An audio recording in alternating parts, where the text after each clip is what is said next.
নমস্কার বন্ধুরা, আজকে আমি গিয়েছিলাম শিলিগুড়ি বেঙ্গল সাফারিতে।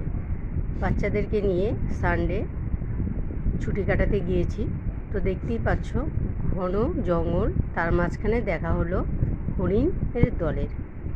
কত সুন্দর হরিণগুলো সব এক জায়গায় দাঁড়িয়ে তারা খাচ্ছে, আর আমরা একটা ক্যামেরা বন্দি করে নিলাম।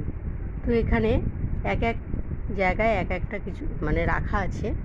এক জায়গায় আছে বাঘ, এক জায়গায় আছে হরিণ, নীলগাই, তারপরে আছে নানান রকম পাখির ডাক। এত সুন্দর দৃশ্য যে এখানে না গেলে বুঝতে পারবে না, এত সুন্দর লাগছে দেখে।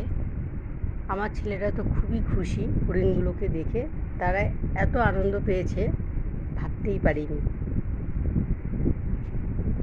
তো দেখো, যেখানে যেখানে যা যা দেখছে সেটা ক্যাপচার করে নিচ্ছে মোবাইল দিয়ে। সুন্দর করে হরিণগুলো এক জায়গায় ঘাস খাচ্ছে, আর কেউ আবার জলও খাচ্ছে। এখানে সব বলতে পারো পুষে রেখেছে আগে থেকেই হরিণগুলো। তো আমরা বেঙ্গল সাফারির যে গাড়ি আছে তার মধ্যে বসেছিলাম আর ক্যামেরা বন্দি করছিলাম। কিন্তু এখানে তো বাইরে বেরোনো যাবে না, পশু পাখিরা ছাড়া আছে, আমরা এখন খাঁচায় আছি। কোথাও গেলে দেখা যায় যে পশু পাখিরা খাঁচায় আছে, আমরা ছেড়ে ঘুরে বেড়াচ্ছি। কিন্তু এখানে ঠিক উল্টোটা। আর আমার ভিডিওটা ভালো লাগলে অবশ্যই